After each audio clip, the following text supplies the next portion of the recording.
it's inevitable. You're going to deal with different personalities. Like, not everyone is going to be your friend. And I think that's for a long time where I went wrong too. I was looking for like personal relationships and friendships in my jobs and in my career. And I was like, that's not always, you can. I think it's possible, and I think there is a way to go about it in a healthy way. Obviously, we work 40 hours out of the week. We sleep another however many hours. You know what I mean? So how realistically, how are you going to meet other people? So I think it is possible to make friends at work, but that doesn't necessarily mean that you have to. And I think I was putting a lot of pressure on that, like, oh, well, I have these like personal relationships with all these people. But as I started to kind of move up in leadership and kind of responsibility too, I realized that I really had to set that aside, those like personal relationships. And, sometimes, you might have somebody that you're trying to guide and they don't. And I think we talked about this. I forget what episode it was, but we were talking about like working with family and stuff like that and working with friends. And you kind of have to set aside your relationship, like kind of like setting aside your emotions so that you can be diplomatic and so that you can be objective and so that you can approach, different situations in the right way.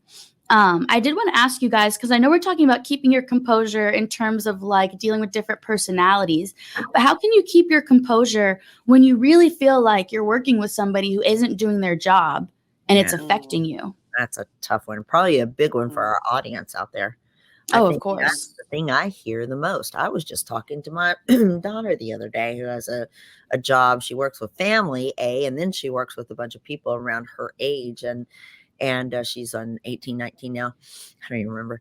And she is constantly frustrated at the fact that either she gets blamed for something somebody else has done, or, she's trying to convey fairness that, they're not doing what they're supposed to do. And you may be favoring them, babying them almost a little bit.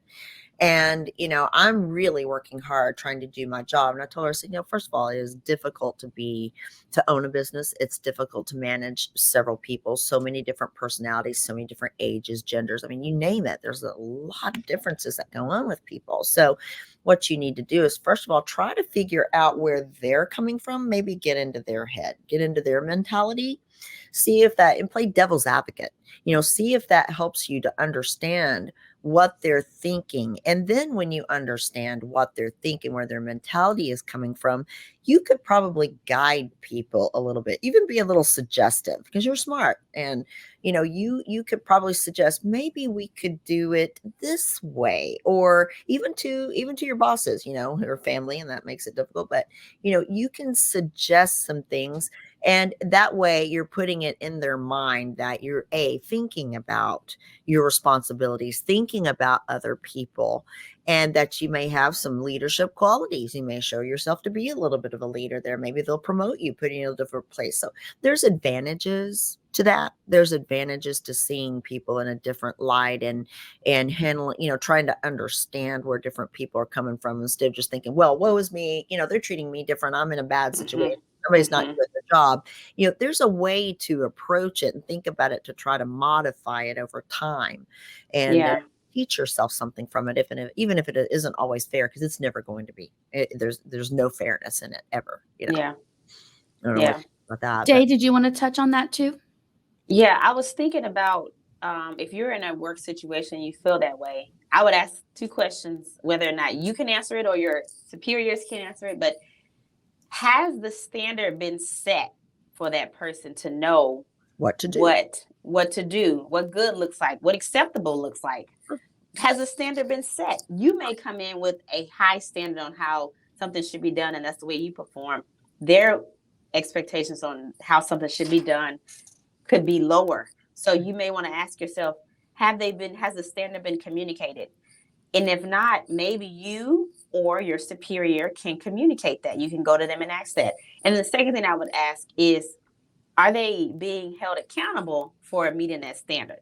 Because I think the best way people learn, whether they're teenagers, kids, grown-ups, is being able to be held accountable and understanding the consequences.